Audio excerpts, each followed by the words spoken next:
Très bien. 3, 2, 1, and here we go. Et voici, nous revoilà. Bonjour à nouveau, donc, les participants du ce sommet.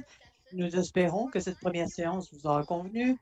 Pour les autres, nous sommes ravis de vous revoir, de votre participation et de votre appui. N'oubliez pas de nous donner dans le chat vos avis ou pour People et Planète et également votre point de vue. Vous posez également les questions dans le chat. Ce sommet se tient parce que à la Banque mondiale, nous estimons que les voix des jeunes sont importantes. Et pour cette conversation, le docteur Sandy Okoro, vice-présidente et conseillère générale de la Banque mondiale, nous parle de l'autonomisation des jeunes et des femmes, pourquoi c'est nécessaire, ce qu'il faut faire pour les jeunes et comment cela permet aux jeunes de jouer leur rôle. La conversation sera donc animée par O'Neill Mazamba, chargé de contenu, juriste international et analyste à la Banque mondiale. O'Neill, vous avez la parole. Merci Isha de cette présentation pour cette conversation sur l'autonomisation des jeunes. Et donc, nous allons commencer avec Madame Okoro, qui est vice-présidente et donc conseillère juriste principale et présidente de groupe de travail sur le racisme à la Banque mondiale. Et donc, elle défend l'égalité des jeunes, des femmes et le changement social à l'intérieur et à l'extérieur de la Banque mondiale. Merci, Madame, d'être avec nous. Ravi de m'avoir invité. Madame Okoro, nous reconnaissons que vous êtes tout en haut de l'échelle. Parlez-nous de l'incident que vous avez connu à l'école primaire et comment vous avez réussi à être le leader que vous êtes aujourd'hui. Merci tout d'abord. Bon après-midi. Bonjour à tous qui sont en ligne. Et je dirais que je ne suis pas encore en haut de l'échelle. Je crois qu'il y a encore beaucoup de chemin à parcourir pour arriver tout en haut. Mais je ne peux pas dire que je suis véritablement, de mon expérience, vous le savez d'ores et déjà, on nous dit, relatez-nous de quoi il s'agit. J'avais 6 ans ou 7 ans, l'enseignante était en cours et nous demandait ce que nous voulions faire quand on serait grande. Et j'étais prête et la professeure est venue me voir. J'ai dit, je veux être juge. J'étais à l'école primaire. Et donc, elle s'est tournée vers toute la classe et a dit, Sandy, mais les petites filles noires ne peuvent pas devenir juges.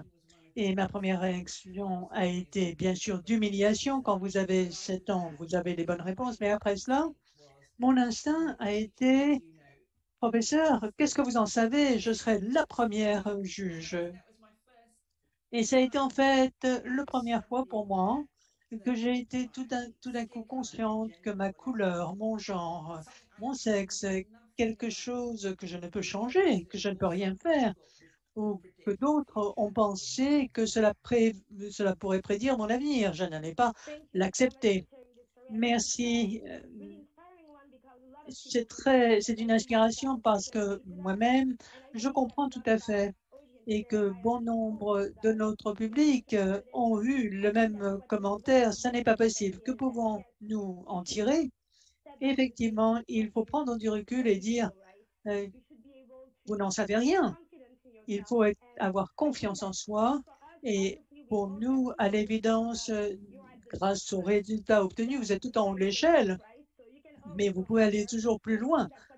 Et je crois que nous pouvons tirer parti de votre anecdote, avoir confiance en soi, nos capacités, nos objectifs et réellement, bien sûr, s'attacher à cet objectif. Cela prend du temps, certes. Et peut-être que cet objectif est justement de continuer à travailler et de continuer d'avancer. Et maintenant, je vais parler donc de la reprise. Et j'aimerais vous poser quelques questions et je vais donc les conjuguer et nous pourrons tout simplement, vous pourrez tout simplement y répondre comme vous le souhaitez. Tout d'abord, à partir de votre expérience, pourquoi est-ce que les femmes et les jeunes sont importants dans la reprise résiliente? Et la question suivante, est-ce que vous pensez qu'un leadership peut réellement jouer son rôle pour reconstruire et en mieux? Et pour en venir aux jeunes et l'action, son pouvoir, je vous demanderai, à titre de défendeuse de l'accès à la justice et contre la discrimination raciale, comment ces questions peuvent réellement autonomiser les jeunes dans le changement? Eh bien, je vais aborder tout d'abord la question des femmes et ensuite des jeunes. Comme vous l'avez dit d'ailleurs, cela vient l'un dans l'autre. Mais j'aimerais vous dire à tous, tout d'abord, qui nous écoutent, que c'est véritablement dommage que ce que j'ai vécu moi il y a des années est vrai encore aujourd'hui pour les femmes, pour les gens de couleur, ce que l'on essaye de leur faire, c'est-à-dire de faire reculer leurs aspirations alors que l'on ne peut rien faire que de la couleur de votre peau ni de votre sexe. Vous pouvez décider, bien sûr, comment vous allez travailler à l'école, si vous voulez être un bon élève, pour avoir de bonnes notes et un diplôme. Ça, c'est bien sûr ce que vous pouvez faire. Mais même si vous faites tout cela, vous ne pouvez rien faire d'autre quant à la couleur de votre peau ou votre genre. Donc, ne pas s'axer sur les limites, parce que si vous le croyez, ce seront des limites que vous aurez acceptées. C'est vous qui devez décider de vos limites. Quand il s'agit des femmes, et donc cela s'imbrique bien, alors nous n'avons rien d'autre. Le sexe et le genre n'ont rien à faire avec le cerveau. Quelquefois, on nous dit qu'on ne peut pas faire ci ou ça à cause de. Mais les femmes représentent 50% de la population. Donc, c'est c'est- c'est tout à fait comme un territoire nouveau. Donc, il faut être la solution à 50%. Encore une fois, c'est un ensemble de talents à 50% de tout. Donc, l'exclusion des femmes, cela veut dire que l'on exclut 50% des opportunités. Tout simplement du nom de leur genre. Ça n'a rien à voir en vérité avec leur intelligence. Autre chose, bien entendu. Quelque part, on pense que tout le monde est pareil, cela fait partie d'un groupe. Non, plus vous laissez entrer de gens dans la salle, plus vous aurez à partager. Donc, plus vous permettez aux femmes de faire partie de la solution, plus vous leur ouvrez la porte pour qu'elles contribuent, c'est véritablement une question de contribution, plus elles font partie de la solution, plus elles utilisent leurs possibilités, tous les autres en tirent parti, hommes et femmes.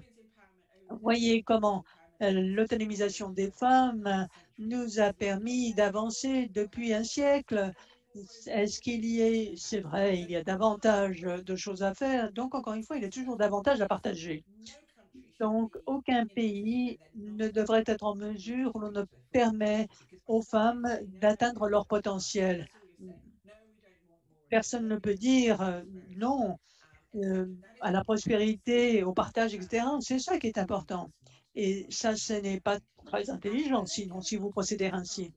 Pour la question des jeunes, eh bien, pareil, les jeunes sont l'avenir. Tous ceux auxquels je m'adresse aujourd'hui, un jour seront à la tête du monde quand moi je prendrai ma retraite et j'aimerais que ce soit vrai à ce moment-là. Alors, pandémie ou autre, le leadership, la nouvelle génération sera présente. Comment peut-on les aider aujourd'hui, nous aider, nous, à les protéger? C'est ça qui est important. Le climat est une grande question, c'est vrai. Et ça, c'est donc l'héritage que nous laisserons à la génération suivante qui doit faire partie de la solution, doit lever la main et donc y réfléchir. C'est complètement différent. Vous êtes dans un paradis, peut-être, mais nous allons vous laisser ce monde et donc vous laisserez ce monde-là à vos petits-enfants, à vos enfants. Donc, savoir ce qui est connu aujourd'hui, l'expérience, l'intellect et les jeunes, ça, c'est très important ensemble. Ce que j'apprécie, c'est que pour les jeunes, c'est que l'on ne voit pas tout ce qui a été fait auparavant. Donc, c'est vrai, c'est très important. C'est certes très important et c'est pourquoi l'on paie davantage pour l'assurance voiture, par exemple. Et ceci va vraiment enterrer réellement entraîner tout le reste. D'accord, vous êtes jeune, vous êtes invincible, mais l'invisibilité, il nous le faut, bien sûr, pour régler les problèmes à l'avenir. Donc, c'est une relation symbiotique. Je ne crois pas que l'on puisse faire suffisamment. D'ailleurs, les jeunes de ma génération, et euh, certes, tout ça, l'iPhone, la musique sont énormes. Regardez à une chose, l'invention de l'iPhone. Quelqu'un, Steve Jobs et d'autres, ont eu une idée très utile pour l'avenir et elle a porté ses fruits. Mais si cela n'avait pas été inventé, nous n'aurions pas vu la mort de George Floyd comme nous l'avons vu. N'oublions pas, cela fait partie de l'histoire. Le printemps arabe et tous ces événements ont été vus parce que quelqu'un a inventé le iPhone. Et puis, donc, il faut incorporer les jeunes et les femmes. N'oublions pas les femmes. Il faut travailler en tant que partenaire pour avoir avancé à vitesse grand V et qui va mener à une innovation. Bien entendu, il faut être sûr que cela fonctionne bien. Cette combinaison est extraordinaire si on y arrive. Merci de cette réponse et j'ai beaucoup aimé ce que vous ayez dit. Vous avez dit plus il y avait de participants, plus le gâteau était grand. Et c'est un peu comme la société. Plus la société est grande, plus nous pouvons faire des choses en fort. Et ça, c'est très important. Et en parlant des jeunes, vous avez dit que les jeunes avaient moins de peur et ils ont plus hâte de faire certaines choses. Nous ne voyons pas les choses de la même façon. Et donc, nous sommes motivés pour faire des choses et faire des choses innovantes. Et cela pourrait avoir un impact, comme vous l'avez dit à propos de George Floyd. Si le iPhone n'avait pas été inventé, les gens ne l'auraient pas vu, sa mort. Et puis, je vais mentionner quelque chose. Il me semble que les jeunes aujourd'hui poussent quelque chose et permettent à la génération plus âgée de le voir. Ma génération, dans ma génération, nous étions des hommes ou des femmes, rien d'autre. Mais maintenant, nous avons une conversation très intéressante. Peut-être que ce n'est pas aussi simple que cela. Ce n'est pas une conversation quand j'avais votre âge. Il faut réfléchir aux choses différemment. Aujourd'hui même, on parle des femmes, etc. Certaines statistiques sont divisées en ce qui concerne le genre, mais nous sommes dans un siècle différent. Nous allons avoir des conversations différentes et les jeunes doivent mener cette conversation. Ce sont les jeunes, le siècle dernier, qui ont jonché l'apartheid, qui se sont débarrassés de l'apartheid. Et l'orientation sexuelle n'est plus aussi importante. Et maintenant, nous sommes dans cet espace, nous savions que le genre était une chose et maintenant, la situation change et j'aime beaucoup apprendre et cela vient des jeunes aujourd'hui. Ils disent ne dites pas ceci, ne dites pas cela. Cela effraie certaines personnes, mais c'est très important et vraiment cela va préparer le siècle à venir. Et je vais utiliser le terme femme à cet égard. Je vais vous donner des statistiques, mais le leadership des femmes dans l'inclusion est est important pour l'économie. J'ai une statistique à vous donner. J'adore les statistiques. L'inclusion du leadership des femmes a coûté, ou le manque d'inclusion a coûté 130 milliers de milliards en pertes. On manque à gagner parce qu'on n'a pas inclus les femmes. Donc, tout le monde serait plus prospère si on incluait davantage les femmes. Et si vous regardez la façon dont les femmes ont fait face à la pandémie, ces femmes ont eu de meilleurs résultats et les femmes ont été impliquées dans le déploiement du vaccin, etc. Ça, c'est très important. Il faut être sûr que cela se poursuive. Il y a des défis parce qu'il y a certaines filles qui ne vont pas retourner en classe après la pandémie. pandémie. Et donc, elles vont porter davantage le fardeau de la pandémie. Nous devons être sûrs de ne pas retourner trop en arrière. Il faut faire un bond vers l'avant. Nous ne pouvons pas retourner où nous étions. Tout le monde doit faire partie de cette solution et de ce monde post-pandémie. Tout le monde dans le monde. La vie a changé pour tout le monde.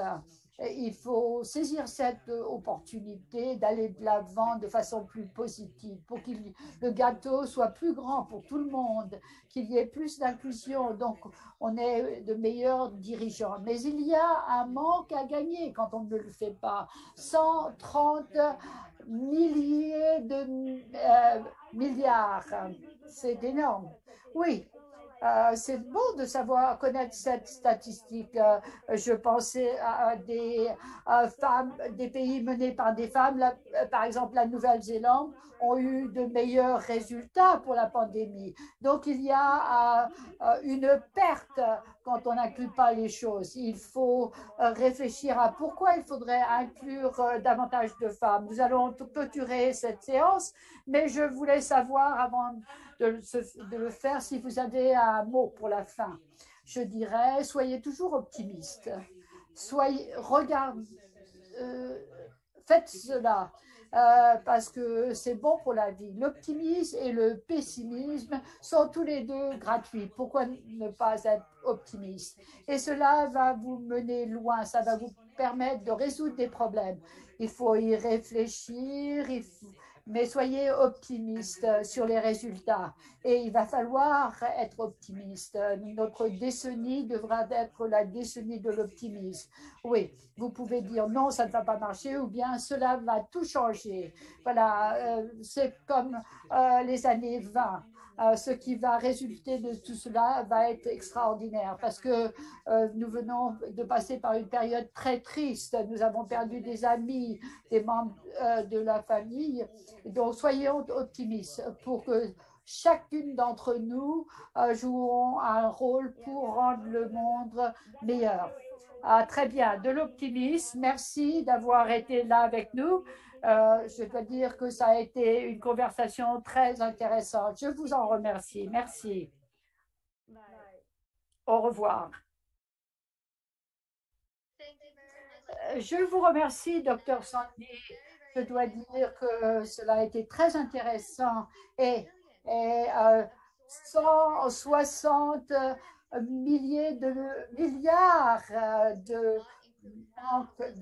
de pertes de richesse parce que nous n'avons pas inclus la moitié de la population parce que leur anatomie n'est pas la même. Je vous en remercie et vous avez parlé du rôle important des femmes et des jeunes pour une reprise résiliente. Ce qui nous mène à la séance suivante sur comment combler le fossé numérique pour les femmes et les jeunes. Pour avoir cette reprise inclusive, la pandémie a eu des effets sur la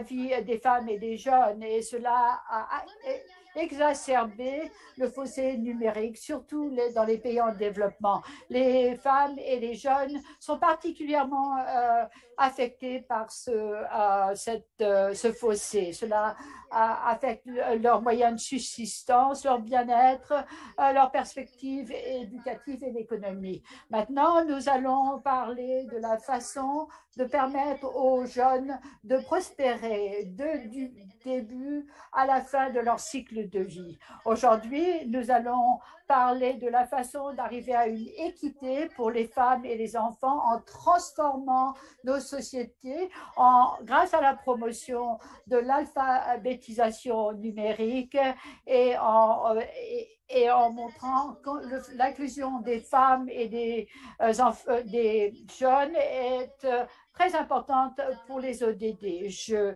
vais donner la parole à Dominique. Bonjour et bonjour à tous pour cette séance plénière.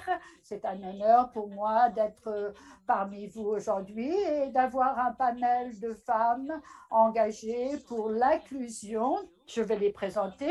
D'abord, Maria Santalicia, directrice générale chargée de l'inclusion et pour Microsoft Philanthropie, et Namita Datta, chargée des solutions pour les jeunes au groupe de la femme, au groupe de la Banque mondiale, Buterina Guerna, fondatrice d'une organisation pour donner des informations. Et puis Amina, qui est du Pakistan et qui a 15 ans. Et ensuite, Gloria Fataki du Congo. Elle est avocate ou elle est en faveur de l'inclusion. Et il y a ensuite Boutenia Garmessi, directrice du développement numérique à la Banque mondiale. Merci de participer à cette séance plénière. En tant que remarque d'ouverture, je dirais qu'il semblerait que nous vivons tous dans un environnement post-Covid-19 et cet environnement a montré le lien qui existe entre la connectivité et le développement économique. Donc, les dispositifs électroniques ont permis de maintenir certains services et donc les personnes qui n'ont pas de dispositifs numériques font face à un gros problème. Pourquoi est-il important donc de parler du fossé numérique pour les jeunes et les femmes?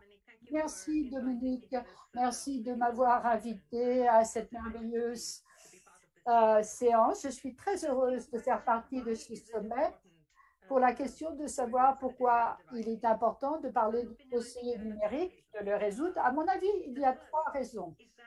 D'abord, nous vivons dans un monde de plus en plus numérique. Une grande partie de l'économie numérique aujourd'hui va avoir une influence sur votre formation et votre éducation. Et ensuite, cela aura une influence sur le fait de savoir si vous aurez accès à des possibilités d'emploi.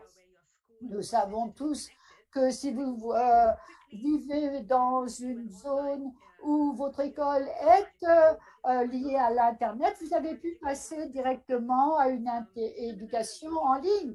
Mais si vous n'étiez pas connecté à l'Internet, vous aviez un problème. Et si vous êtes un entrepreneur et vous êtes connecté à l'Internet et vous avez un site web, vous pourrez vendre vos marchandises. Et si vous êtes producteur agricole, si vous avez accès à l'Internet, vous aurez accès au prix pour vos produits. Si vous êtes un chauffeur d'Uber, vous aurez accès également à des clients. Et si vous êtes l'homme de la rue, et si vous avez accès à l'Internet, vous avez pu obtenir les produits dont vous aviez besoin chez vous, etc. Ce que j'essaye de dire, en fait, c'est que même pour fonctionner en tant qu'humain, comme citoyen du monde, il faut être connecté. Ça, c'est très important. Et je pense qu'il faut lutter contre le fossé numérique parce que bien que la connectivité numérique soit importante, la moitié du monde n'est pas connecté. Et si vous pensez à cette population qui n'est pas connectée, qui est cette population en général? Ce sont des gens qui vivent dans des zones rurales, des gens plus pauvres, qui souvent ne sont pas alphabétisés ou bien souvent des femmes. C'est la population des gens qui ne sont pas connectés. 10% des femmes ont moins de chances d'être connectés à l'Internet ou d'avoir un téléphone. Donc, si vous pensez que pour cette population marginalisée, ce fossé numérique va devenir un cercle vicieux. Autrement dit, si vous faites partie de cette famille qui n'est pas connectée, vos enfants ne vont pas aller dans les meilleures écoles. Nous avons mené une étude et on a vu que dans la décennie à venir, 55% des emplois au Kenya demanderont des connaissances numériques. Donc, si vous n'aurez pas accès à des emplois de bonne qualité, si vous n'avez pas de connaissances numériques, ce qui est important.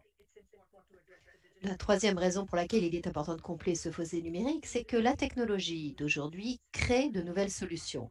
Elle ouvre de nouvelles opportunités et ça, c'est un point très important parce que nous avons besoin de pouvoir saisir ces opportunités pour avoir un terrain de jeu égal. Qu'est-ce que ça veut dire? Ça veut dire que nous avons de nouveaux emplois qui n'existaient pas il y a quelques années. Donc, des emplois que vous pouvez faire à la maison de manière souple. Et ça, donc, en fait, qui n'ont pas besoin d'avoir des compétences particulières. Mais imaginez-vous des femmes qui très souvent ont en fait la charge des enfants. S'ils avaient accès à ce genre par exemple, d'un ordinateur, s'ils avaient une connectivité numérique, ils pourraient effectivement obtenir des moyens de subsistance. Des opportunités de commerce électronique. Si vous êtes une femme, si vous faites certaines choses à la maison, vous pourriez vendre ça par Etsy, qui est une plateforme. Et donc, il y a Ethernet Static, où en fait, on forme des femmes pour avoir accès à Internet. Et très souvent, ces femmes deviennent des agents de distribution locale, elles ont leurs petites entreprises, elles deviennent des agents de produits de télécommunications, des data packs, etc., des SMS, donc les cartes SMS, et elles deviennent aussi des agents de collecte sur le terrain. Donc, en fait, il y a de nouveaux emplois qui s'ouvrent à vous, même dans des zones reculées, si vous êtes connecté. Une autre forme de fossé numérique, les opportunités, les solutions que crée la technologie, par exemple pour les handicapés. À l'heure actuelle, la technologie ouvre des portes à de nouvelles solutions. Donc, il y a maintenant des claviers qui sont intégrés avec du braille. Vous avez peut-être une montre qui permet les personnes ayant des problèmes de vision de répondre à des SMS sur leur montre. Et Microsoft, et je suis très heureux de voir qu'ils font partie de la séance, on permettent aux personnes qui ont des problèmes de vision de pouvoir lire des textes écrits à la main, de voir des couleurs et de décrire certaines choses. Donc imaginez-vous, ça, ce sont des solutions que la technologie amène, différentes choses, différentes opportunités. Et là, en termes de communauté de développement, on doit saisir ces opportunités pour que ce soit accessible à tout le monde. Mais ça n'est pas automatique. Il faut en fait un partenariat robuste et une réflexion innovante. Merci d'être très clair. Je voudrais poser une question à Boutena. Vous êtes la directrice du développement numérique à la Banque mondiale et expliquez-nous pourquoi il est crucial de remplir ce fossé pour les femmes et pour les jeunes, en particulier dans les pays en développement. Et ça, j'ai une question. Vous conseillez beaucoup de décideurs politiques. Est-ce qu'ils sont réceptifs à cette idée de combler ce fossé numérique pour les femmes et pour les jeunes en particulier? Merci, merci beaucoup. Merci de votre invitation. Je pense que du point de vue de la perspective du développement, c'est très clair. On ne peut pas imaginer une reprise économique durable si on ne pense pas de manière proactive à ce programme d'inclusion. Nous luttons contre les inégalités, en particulier dans un contexte où les gens sont particulièrement courent le risque de retomber dans une pauvreté extrême. Donc, nous savons que la pandémie n'a pas été neutre du point de vue du genre et le Forum économique mondial indique que ce fossé entre les sexes a en fait augmenté d'une génération. Et donc, les femmes ont moins accès à l'Internet. euh, elles ont moins tendance à avoir des téléphonies mobiles. Et si on veut combler ce fossé du genre en termes d'avoir une téléphonie mobile dans les pays en développement, eh ben on estime qu'on pourrait avoir 140 millions de dollars ou de revenus supplémentaires pour le secteur. Si en fait toutes les femmes avaient ce genre de choses. Mais 10%, la probabilité, c'est qu'il y a moins 10% de femmes qui ont ce genre de choses. Donc, c'est en fait, il y a beaucoup de travail à faire. Donc, si on considère l'angle de discuter de la COVID, nous savons combien nous avons perdu en termes du développement du capital humain, en termes des gains qui avaient été acquis par les années précédentes, la conséquence sur les jeunes. 460 millions d'enfants dans le monde n'ont pas eu accès à un apprentissage à distance. Donc, si on veut accélérer notre route vers la reprise, il est absolument impossible de le faire autrement que si on pense à inclure les jeunes et les femmes dès le départ.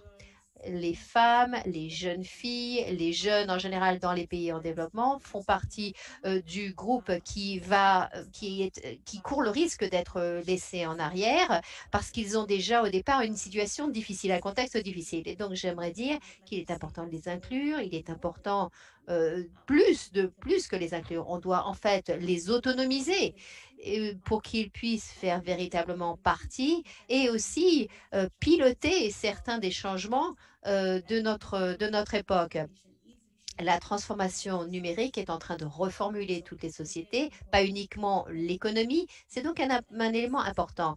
Et cet aspect numérique est un aspect très important. Il y a énormément de très bons exemples qui ont été donnés par Namita et il y a aussi énormément d'opportunités qui sont offertes par le numérique aux jeunes. Si on considère uniquement l'Afrique en tant que continent, eh bien, l'âge de travail va augmenter. Donc, l'âge où les gens vont rejoindre le marché du travail va augmenter de 460 millions. Et donc, si on continue, il y aura moins d'un quart qui trouvera des emplois traditionnels stables et plus de 300 millions de personnes seraient au chômage.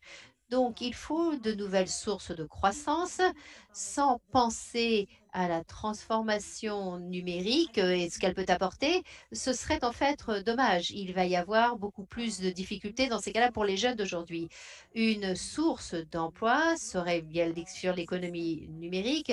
Une étude de la SFI estime que l'économie numérique, le potentiel de l'économie numérique en Afrique peut atteindre 180 milliards de dollars, donc 5,2% du PIB du continent. C'est donc clairement une opportunité à saisir de la part des femmes et des jeunes. La transformation numérique offre énormément d'opportunités pour augmenter l'économie des pays, créer des emplois dans des industries innovantes et offre des solutions qui sont en fait, qui peuvent être mises à l'échelle dans tous les secteurs de l'économie. Et donc, c'est donc très important quand on travaille avec des décideurs de s'assurer que cette transformation et l'espoir qu'amène le numérique pour la reprise s'appuiera sur une dimension d'inclusion des femmes et des jeunes et que ça ne soit pas uniquement quelque chose à laquelle on pense en dernier lieu. Ça ne va pas être facile de combler ce fossé. Il y a eu déjà des progrès. Mais pour connecter 50% de la population mondiale, on a encore beaucoup à faire pour arriver à cela et cela exige de travailler sur le financement des infrastructures, des applications, augmenter les compétences, l'entrepreneuriat et s'assurer que euh, les questions de demande sont aussi traitées, que ce n'est pas uniquement un fossé en termes d'accès. Mais l'idée de combler ce fossé, en particulier pour les femmes et pour pour les femmes. Est-ce qu'il y a une prise de conscience? Oui, je pense. Je pense que tout le monde sait, tout le monde connaît le potentiel que peut apporter le numérique. Ce qui est difficile, c'est de trouver tous les outils, effectivement, pour combler ce fossé. On parle de ce fossé numérique entre les gens, entre les sexes, mais on parle de ce fossé numérique depuis très longtemps. Et pour pouvoir s'attaquer à ce fossé, c'est un petit peu trop tard et trop peu. Ce qui en fait ce que la COVID a amené, c'est tout simplement l'opportunité de montrer le coût de ne pas être connecté. Et ça, bien sûr, ça veut dire qu'on n'a rien, pas de possibilité de travail, pas de possibilité d'aller à l'école. Et cette crise, dans un certain sens, a été en fait un rappel, a été en fait le son du clairon le matin. Vraiment, pour ceux qui pensaient que, bien sûr, ce fossé numérique n'était pas si important. C'est en fait une nouvelle opportunité pour eux d'amener une réflexion innovante et de voir l'urgence. Bien sûr, les crises sont aussi des opportunités. Merci beaucoup. Nous comprenons que euh, ignorer le genre, donc ça n'est pas vraiment une option si on veut une reprise économique, en particulier dans les pays en développement. Certaines initiatives dans cette direction ont déjà été mises en œuvre et l'une de ces initiatives, c'est en fait un hub euh, qui a été lancé par Amna et Karut Allen. Bonjour Amna, est-ce que vous m'entendez? Oui. Amna, vous êtes ici avec votre mère, Kuratulaine, et vous avez lancé donc ce hub créatif mondial, je pense, il y a 5 ans, il me semble. Nous l'avons lancé uniquement l'année dernière. Ah, d'accord, uniquement l'année dernière, d'accord. Et c'est en fait une initiative qui a été prise pour en fait, par la Banque mondiale pour fournir des emplois aux jeunes. Dites-nous, parlez-nous de vos activités parce que bien sûr, vous êtes très jeune. Et qu'est-ce qui vous a fait lancer cette initiative? Bonjour à tout le monde. Je suis Amna Habiba. Je vis au Pakistan. C'est en fait l'un des 5 pays les plus jeunes au monde. Et il y a énormément de raisons pour lesquelles les jeunes n'ont pas de, euh, d'emploi, le fossé numérique, le manque de compétences, entre autres. Et il y a beaucoup donc de raisons pour lesquelles les jeunes filles ne se dirigent pas dans certains secteurs. Et ce qui en fait m'est arrivé, c'est qu'il y a 17 millions de filles de mon âge qui n'ont jamais eu l'opportunité des opportunités que j'ai eues. Donc ça, c'est quelque chose qui m'a énormément préoccupée. Ma mère, travaillait en tant qu'éducatrice, m'a fait comprendre à quel point il était important d'enseigner aux autres, de faire passer les connaissances. Et donc, la puissance du numérique, pour moi, était importante pour pouvoir donner des opportunités pendant la pandémie. Énormément des filles à qui on enseigne acquièrent des compétences qu'elles pourront garder toute leur vie et qui vont leur permettre de continuer à être éduquées et même d'obtenir des emplois après leur mariage. Des initiatives comme ceci, nous l'espérons, pourront les aider à l'avenir.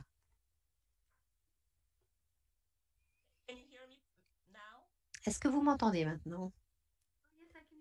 Oui, merci, très bien. Je voulais vous dire que, est-ce que vous pourriez nous dire comment vous pensez que vous avez contribué à combler ce fossé numérique pour les jeunes filles en particulier dans votre pays au Pakistan? Donc, j'ai commencé par avoir une prise de conscience, essayer d'avoir une conscientisation auprès de ces jeunes filles. Ça a commencé tout d'abord en mois de mars 2020. Nous avons commencé, j'étais à la maison et j'avais en fait plein de temps à ma disposition. Et c'était là où je me suis rendu compte à quel point il était important d'obtenir certaines compétences. Et donc, ce hub, à mon avis, c'est quelque chose qui va avoir un impact. C'est quelque chose que je peux faire pour les filles de ma communauté. Ça peut leur donner des opportunités. Tout simplement aussi leur poser des questions. Il y a énormément de gens ici qui n'ont pas les ressources et les opportunités.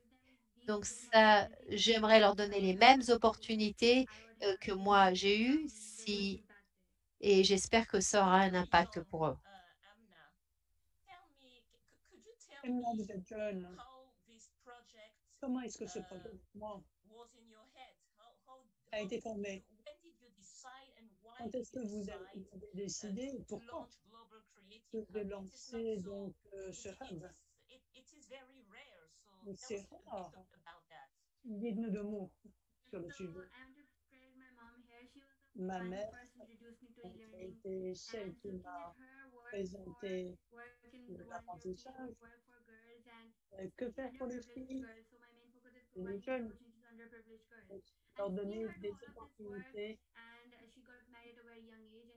Elle a été salariée très jeune, donc j'allais voir sur le stade, parler aussi, leur dire que c'était important d'avoir une éducation. Et c'est ce qui s'est passé, donc c'est ce que j'ai vu de mes yeux, c'est ce qui m'a inspiré et c'est mené, donc c'est qui m'a mené à cette intervention. Merci Emma. Vous avez votre mère à vos côtés? Est-ce que vous m'entendez?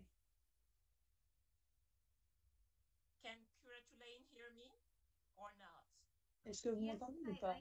Oui, oui, je vous entends. Très bien, je vous vois, merci. Je vous entends et je vous vois. Alors, ce hub est une entreprise sociale et qui a été lancée par votre fille. Et peut-être une question seulement. Je crois que vous vous énorgueillissez de votre fille, n'est-ce pas? Oui, tout à fait.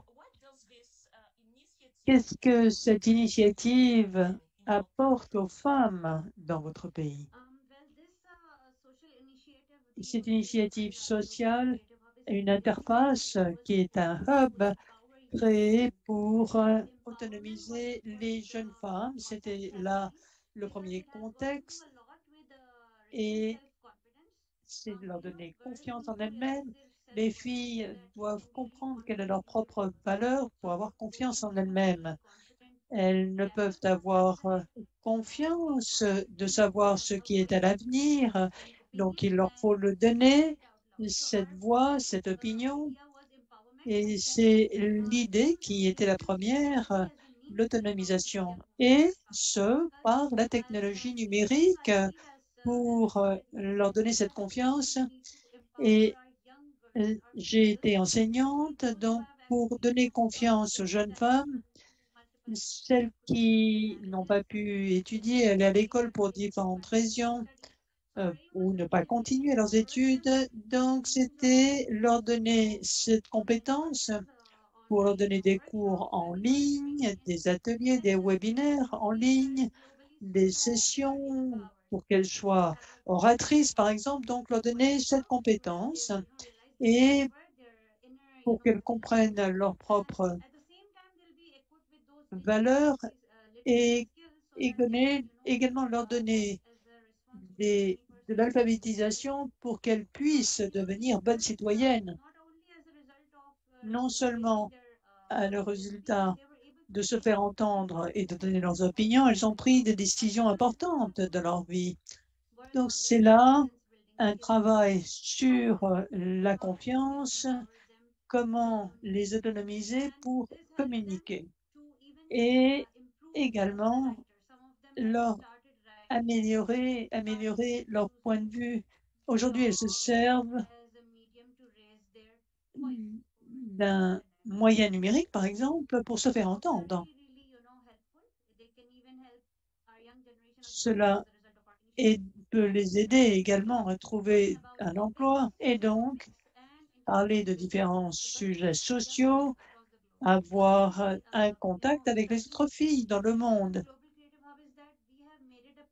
Nous nous sommes attachés à n'inviter que des experts femmes, par exemple, ou des oratrices uniquement. Ça a été la caractéristique la plus importante pour parler de sujets, certes difficiles, qui vont à l'encontre parfois de notre culture, donc pour leur donner des modèles de rôle féminins. Et nous avons invité des femmes qui avaient réussi dans l'éducation notamment. C'était donc pour leur donner des compétences de leadership. Notre objectif dans les entreprises, c'est que nous puissions explorer les voies d'autonomisation et pour offrir des opportunités de formation et pour les jeunes femmes, les jeunes pakistanaises. Et nous espérons qu'un jour, ces filles seront en mesure, comme nous aujourd'hui, de s'exprimer dans vos séances, dans vos conférences. Merci. J'aimerais poser une question à Gloria, directeur. Vous avez également travaillé à la transformation numérique en France, aux États-Unis et ailleurs encore. Et vous avez lancé une appli de traçage.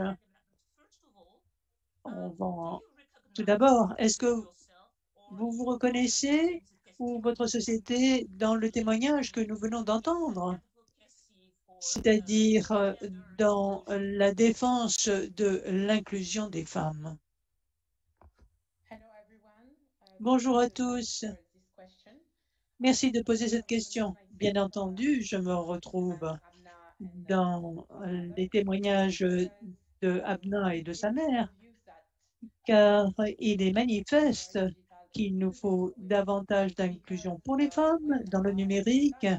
Quand j'ai commencé à travailler, j'avais quelques 22 ans, j'ai commencé à travailler directement au niveau numérique pour des sociétés et j'ai vu que nous n'étions pas en nombre suffisant, nous n'avions que des hommes autour de nous et c'était un monde masculin. J'ai donc vu où sont les femmes. Est-ce que je suis au bon endroit, me demandais-je.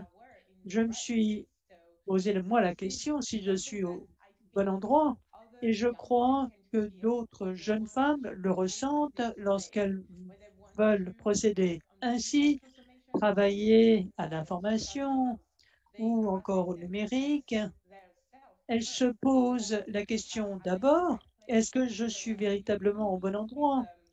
Donc, dans ces organisations telles que l'organisation d'Abna, qu'il est très important d'autonomiser les femmes dès le départ et leur dire qu'elles sont au bon endroit et que tout ce qui est numérique, les emplois numériques, offrent de tout à tout le monde. Ce n'est pas uniquement pour les hommes ou autres. Donc, effectivement, oui, je me reconnais dans leur récit. Merci de cette initiative, Amna. Comme vous l'avez dit, vous êtes très jeune et il est important d'avoir un modèle de rôle comme vous qui a pris les rênes de l'action et donc, certes, réfléchir c'est bien, mais agir c'est mieux. Gloria, Tracy Congo a lancé une appli pour suivre le monde universitaire. De quoi s'agit-il au Congo, en Afrique au Congo, et quel est l'impact sur l'inclusion numérique? Alors, c'est une nouvelle appli qui a été lancée en Afrique du Sud tout d'abord, puis en France, et le chapitre suivant j'espère, en RDC, et ensuite au Sénégal et en Côte d'Ivoire et d'autres pays. C'est une plateforme qui peut nous aider, bien sûr, une plateforme en ligne, pour former les jeunes à différents sujets, l'ouverture, la création d'entreprises, c'est ce que j'appelle les emplois à l'avenir. Et donc, aujourd'hui, l'on parle tous et toutes de la crise Covid, et nous savons que les écoles ont fermé, que les centres de formation ont fermé également. Donc, il est devenu urgent de revenir sur le sujet. Pour notre appli, nous avons noté que nous avons tous ceux qui nous suivent sur notre canal et nos alliés ont de 15 à 34 ans. Nous nous sommes dit comment est-ce que nous pouvons contribuer à la réussite en les formant. La façon la plus efficace d'assurer la formation des autres, c'est justement en confinement et c'est par le numérique. C'est pour ça que nous avons lancé notre appli et nous pensons que le numérique, comme Namita l'a dit, elle a bien souligné le lien entre le numérique et l'emploi. Et c'est ce que nous voulons apporter par Trace Academia, notre appli. Nous avons besoin les acteurs publics, privés, qui doivent investir et toucher un grand nombre de personnes dans le numérique, car Trace Academia en Afrique a été lancé à titre d'appli, mais l'accès sur Internet est relativement difficile, nous savons, et onéreux également. C'est pourquoi nous travaillons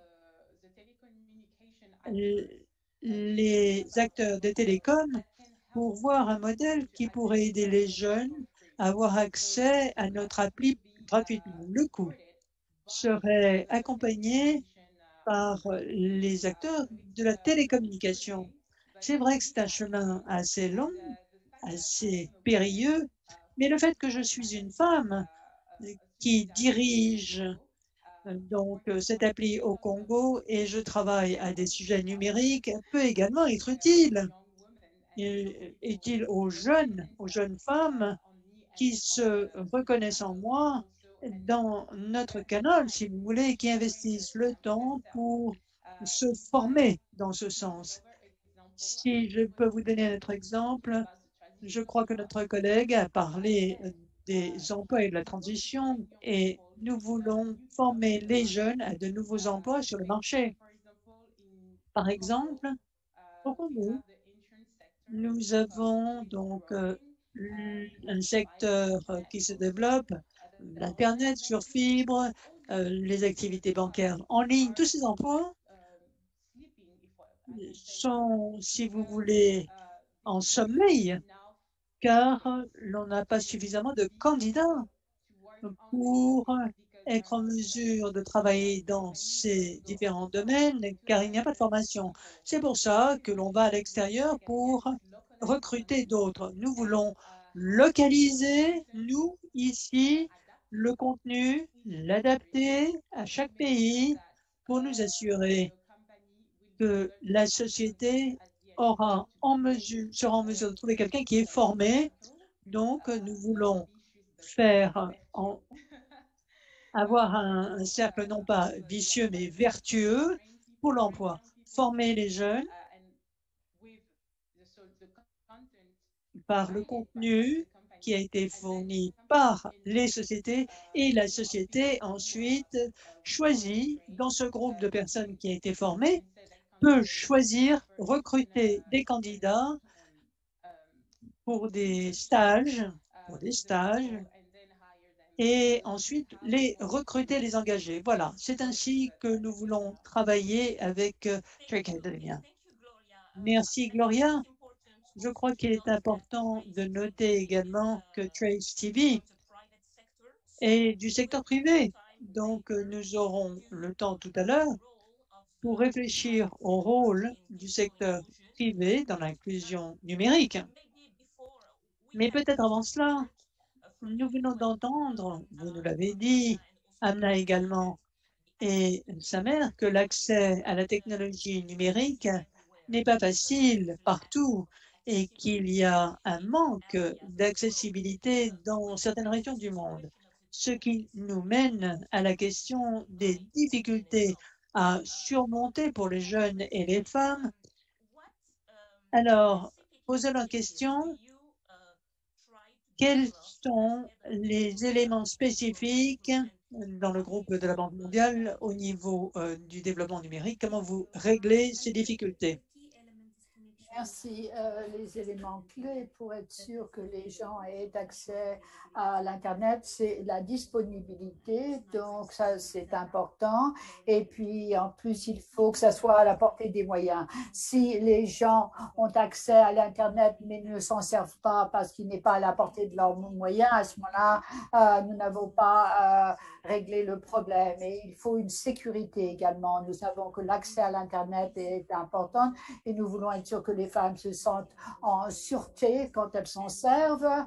Et puis, en plus, le contenu doit être pertinent. Donc, ce que nous faisons à la banque, c'est d'adopter cette approche de l'écosystème. Quand nous pensons à tout cela, cela doit faire partie de l'inclusion numérique. Il faut avoir accès, il faut avoir des capacités à avoir le contenu, il faut être des entrepreneurs, il faut penser aux défis quant à l'approvisionnement, mais il faut également créer une demande. Et je pense que vous avez ici de bons exemples. En Afrique, par exemple, comme l'a dit Gloria, beaucoup de gens sont couverts ont le signal de l'Internet, mais ne s'en servent pas parce que cela est très cher. Et ce qui est cher, c'est les données et également le coût de l'achat d'un dispositif mobile. Donc, il y a beaucoup de choses que nous pouvons faire, mais vraiment, la transformation numérique demande à ce qu'on ait des capacités vidéo, qu'on ait accès à une largeur de bande qui soit vraiment illimité et il faut le type de dispositif qui permettent les données, la voix, la phonie et la vidéo en même temps. Donc, cette approche globale me semble importante. L'approche de l'écosystème, c'est ce que nous utilisons à la banque. En ce qui concerne le genre, je pense que nous avons toute une série de projets que nous pourrions mentionner. Un projet au Kosovo où nous avons lancé ce qu'on appelle l'initiative Voix, l'initiative pour les femmes travaillant en ligne. Nous travaillons pour soutenir les femmes grâce à une formation en inclusion des compétences douces pour qu'elles puissent vraiment travailler sur le plan numérique. En Afrique, nous avons un excellent exemple de Kaduna. Nous avons pensé à l'autonomisation des femmes grâce au numérique. Eh bien, nous avons pensé aux obstacles à l'utilisation par les femmes du numérique. Et c'est parce que nous avons remarqué que des jeunes mères ne pouvaient pas être formées parce qu'elles ne pouvaient pas laisser leurs enfants quelque part. Donc, nous avons pensé aux compétences, mais il a fallu réfléchir à comment régler tous ces obstacles qui expliquent pourquoi les femmes ne participent pas. Ce sont des exemples. Il y a d'autres exemples. J'ai été heureuse d'entendre l'histoire de Gloria et d'autres. C'est la multiplicité de ces exemples qui peuvent nous donner un succès parce que les gens regardent les projets pilotes qui réussissent. Et puis, il y a aussi l'importance d'avoir des femmes servant de modèle. Que l'on le souhaite ou non, l'espace est encore dominé par les hommes. Et je ne parle pas simplement des compétences pour utiliser l'Internet ou des compétences pour utiliser des petites applications. Regardez en haut du spectre. Il y a très peu de femmes dans cet espace, très peu de femmes qui travaillent sur l'intelligence artificielle et cela, dans une grande mesure, est lié au fait que très peu de filles étudient la science, la technologie et autres. Donc, plus Naminta et Ama et Gloria peuvent parler de cela, plus cela va changer les mentalités. Il faut commencer à réfléchir à la science, les mathématiques, l'ingénierie, encourager les filles parce que ce sont les emplois de l'avenir. Pour toutes ces applications, nous devons les encourager et nous le faisons en considérant l'écosystème, la connectivité doivent être sûres et à la portée des moyens. Il faut avoir des entrepreneurs, il faut être sûr qu'il y ait des compétences numériques allant de l'utilisation de l'Internet jusqu'au fait de résoudre d'énormes problèmes. Merci, vous avez parlé de l'importance d'avoir des modèles pour donner plus d'autonomisation aux filles. Donc, une question pour Naria. Naria, vous êtes directrice générale à Microsoft. Vous êtes aux philanthropies de Microsoft. Et pour commencer, pourriez-vous nous parler davantage de vos activités, des activités à Microsoft Philanthropy? Quel est votre rôle? Quel est le rôle du secteur privé dans ce domaine? Eh bien, je dois dire que la conversation jusqu'à présent a été très intéressante et j'ai été inspirée par vous, Amna, et votre mère et tout ce que vous faites. Dominique, notre point de départ pour tout notre travail, c'est notre mission à Microsoft. C'est pour donner à toutes les personnes de la planète la possibilité de réaliser davantage. Et toutes les personnes incluent des femmes. Comment vraiment travailler sur une grande échelle pour avoir des stratégies qui peuvent aider les femmes. Et nous connaissons le monde avant la COVID et comment avoir une nouvelle réalité à l'avenir. Nous faisons partie de la société Microsoft et nous travaillons par le biais d'organisations à bénéfice les ONG pour être sûr d'aider les personnes. Et moi, je travaille surtout sur les compétences. Vous avez parlé de la connectivité, de l'accès, et nous occupons des compétences. Et nous avons 4 éléments quant à notre théorie pour les compétences. D'abord, les données. Comment est-ce que les gens connaîtront à l'avenir les bons emplois? Qu'est-ce qui va s'accroître dans leur région? Les emplois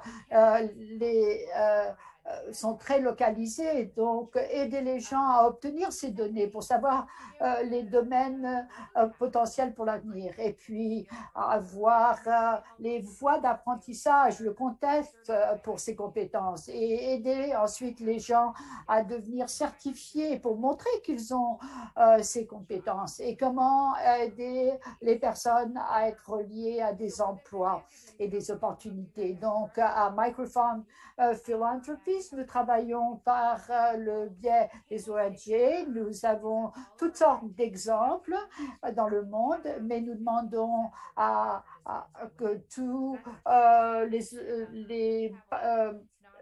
toutes les organisations que nous finançons d'avoir au moins 50% de femmes Et par exemple, nous avons un programme de cybersécurité en Inde qui forme les femmes pour jouer des rôles en matière de cybersécurité. Nous avons un programme pour aider les mères au foyer pour les aider à retourner au travail. Nous avons établi un programme pour que les femmes apprennent à développer des webs. Et puis aux États-Unis, nous avons un programme pour aider les femmes qui ont été victimes de la traite des personnes à retrouver des emplois. Donc 50% de femmes et comment travailler davantage avec certains partenaires.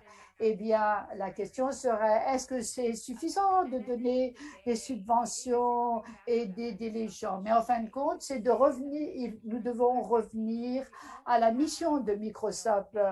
Si nous n'avons que des hommes ou quelqu'un d'une classe sociale ou d'un groupe démographique, si toutes ces personnes développent nos technologies, nous n'allons pas réaliser notre mission. Nous n'allons pas créer les bons algorithmes en matière d'intelligence artificielle. Il est certain que tous les jeunes dans le monde doivent avoir l'occasion d'apprendre ces compétences et c'est très important que les femmes aient l'occasion de les acquérir également.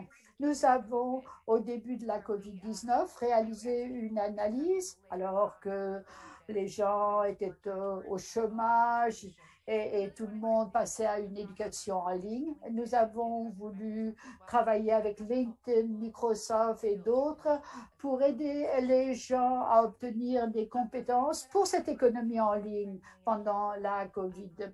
Nous avons voulu aider 25 millions de personnes. Nous avons dépassé cet objectif et nous avons réaliser une analyse. Il y a beaucoup de transformations numériques qui a lieu à l'heure actuelle et nous avons voulu voir qu'est-ce qui allait se passer à l'avenir. Nous pensons qu'il y aura 150 millions de rôles nouveaux dans le domaine de la technologie.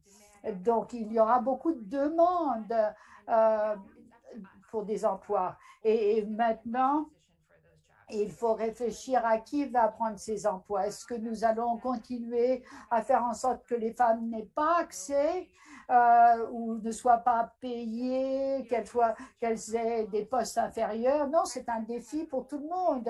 Le secteur privé a un rôle à jouer. Il faut innover rapidement. Oui, nous pouvons échouer également, mais je voulais vous poser une question.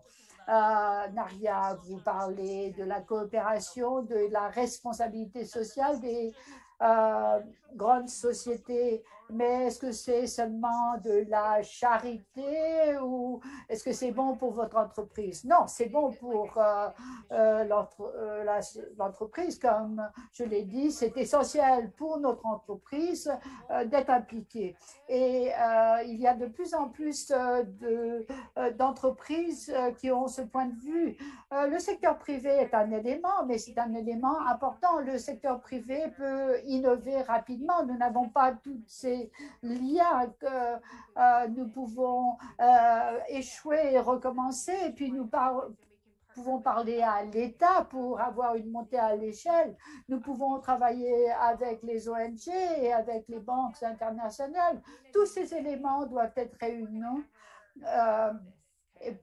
si nous voulons vraiment sortir de ce trou créé par la COVID. Et moi, je ne veux pas retourner en arrière au monde qui existait autrefois, parce que ce n'était pas un monde où tout le monde pouvait réussir. Il faut créer un nouveau monde ensemble, et pour cela, il nous faut ces trois éléments. Donc, je vous remercie, et je dois dire que je suis vraiment enthousiaste. Merci, Naria. Vous parliez également de promouvoir une coopération entre le secteur public et privé, parce que c'est un sujet dont nous parlons à l'heure actuelle. Namita, vous travaillez pour la Société internationale de financement qui finance le secteur privé. C'est une organisation qui fait partie du groupe de la Banque mondiale. Est-ce que vous essayez de promouvoir une coopération entre le secteur public et le secteur privé afin d'avoir justement une inclusion numérique améliorée? Je pense que Naria a couvert beaucoup de points importants. Le public et le privé sont importants et c'est une approche d'écosystème qui est nécessaire, comme l'a dit Bouteina. Et donc, il faut que le secteur privé soit des créateurs de solutions, pas seulement des gens qui bénéficient de tout cela. Donc, l'approche d'écosystème est très importante et les pouvoirs publics et privés ont un rôle à jouer. Et moi, en ce qui concerne les compétences numériques, maintenant, nous avons mené une étude dans 5 pays d'Afrique, Kenya, Nigeria, Côte d'Ivoire, Mozambique et Rwanda. Et nous avons vu qu'il y avait une demande non satisfaite, massive pour tout ce qui est numérique dans ces 5 pays. Et 70% de cette demande est une demande pour des compétences de base, vraiment, des compétences essentielles. Donc, ça, c'est le rôle de l'État, de donner des compétences de base. Tout cela doit être incorporé au niveau primaire dans toutes les écoles. C'est une base aussi importante que le fait d'écrire et de lire. Et tout cela doit faire partie du cursus. Cela ne veut pas dire que vous devez participer à un cours en matière d'optique, mais cela doit être incorporé dans l'école même. Au Rwanda, par exemple, il y a un laptop par enfant. Et voilà, il faut être très incorporé tout cela. C'est le rôle de l'État. Le gouvernement doit aussi avoir un cadre réglementaire qui aussi autorise les partenariats privés et privés. Le rôle du secteur privé est aussi important parce que le secteur privé est particulièrement agile et particulièrement innovant. Il peut répondre rapidement. Bon, disons qu'il y a par exemple une compétence qui est véritablement exigée sur le marché et qu'il y a tout d'un coup une demande accrue pour ce genre de compétences. Eh bien, c'est le secteur privé qui peut agir très rapidement et offrir ce genre de choses. On a eu plusieurs exemples de ça où la banque, la SFI travaillent de concert pour que le secteur privé puisse être intégré dans cette agence. Par exemple, Microsoft, Samsung et autres offrent des bourses, offrent des laboratoires. Et donc, je pense qu'il y a aussi un rôle important que le secteur privé peut jouer, c'est d'offrir directement des commentaires sur les cursus qui sont enseignés au sein des écoles et des collèges. Parce qu'il est important que ces cursus puissent répondre à la demande du secteur privé. Et donc, un bon exemple de ça à échelle, c'est la Société de développement des compétences nationales en Inde. Il y a 39% secteur public, 70% secteur privé, et donc tout le monde est mobilisé de telle sorte qu'en fait, ils peuvent offrir des commentaires ou des contributions sur ce qui est enseigné dans les écoles. Ça, c'est en fait un rôle que le secteur privé peut remplir. Un autre exemple, c'est en fait le protocole d'entente que nous avons signé avec Microsoft. Nous avons donc un partenariat à la banque qui ramène entre 40 à 50 sociétés qui font partie de notre partenariat. Les jeunes font partie de notre partenariat. En fait, ils font partie de notre conseil d'administration.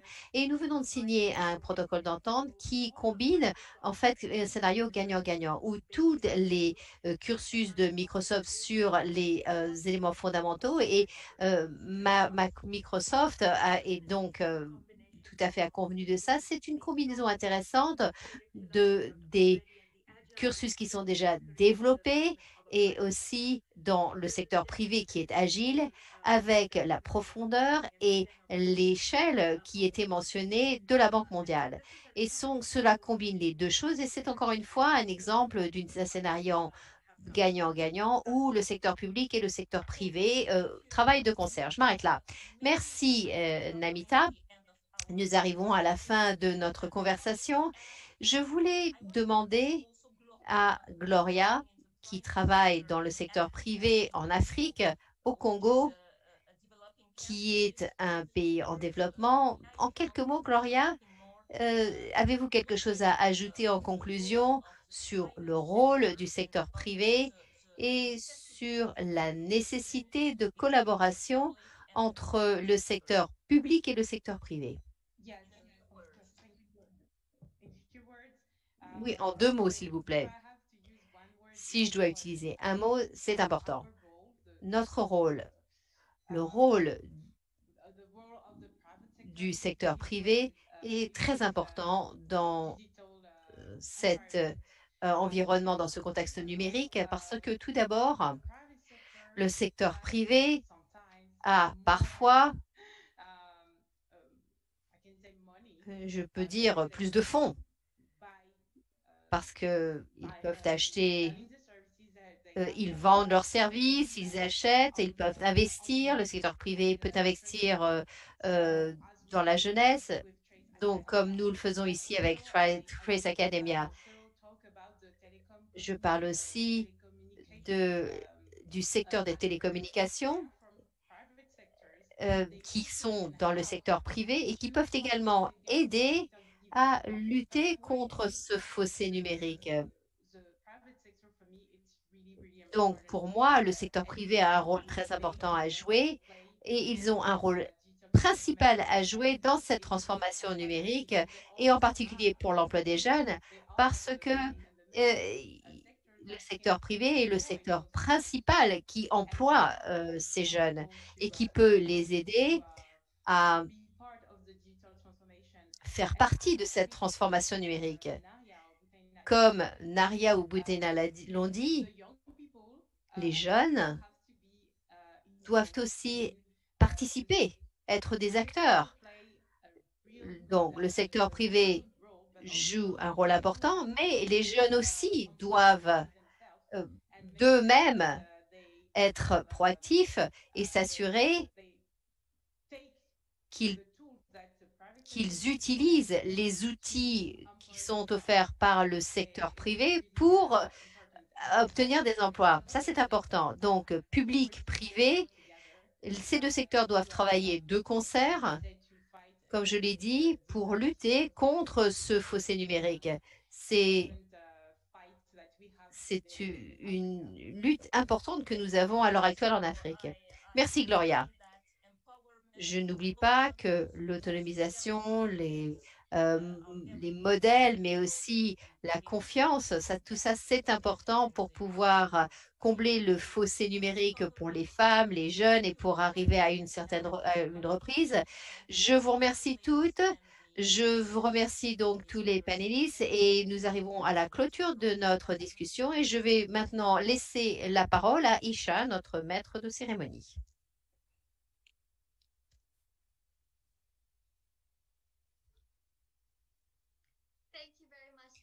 Merci beaucoup, Dominique, de cette très bonne séance. Je remercie tous les panélistes et Dominique. Merci de ces réflexions. Nous avons appris que les obstacles à l'accès numérique des jeunes et des femmes, nous avons parlé des solutions, des obstacles à ces solutions, ce que nous allons devoir faire pour naviguer autour et surmonter tous ces obstacles. Tout ceci en 1 heure. Véritablement une discussion très enrichissante et très intense. Donc, on peut virtuellement s'applaudir. C'était très bien. Nous avons aussi appris que ça n'est pas suffisant que de connecter les femmes. Nous devons créer un écosystème beaucoup plus important d'inclusion qui inclut l'abordabilité, l'accessibilité, la cybersécurité et même le contenu. Nous devons répondre aux demandes et nous devons utiliser donc tout ceci nous devons utiliser les partenariats entre le public et le privé pour avoir une réussite de longue durée.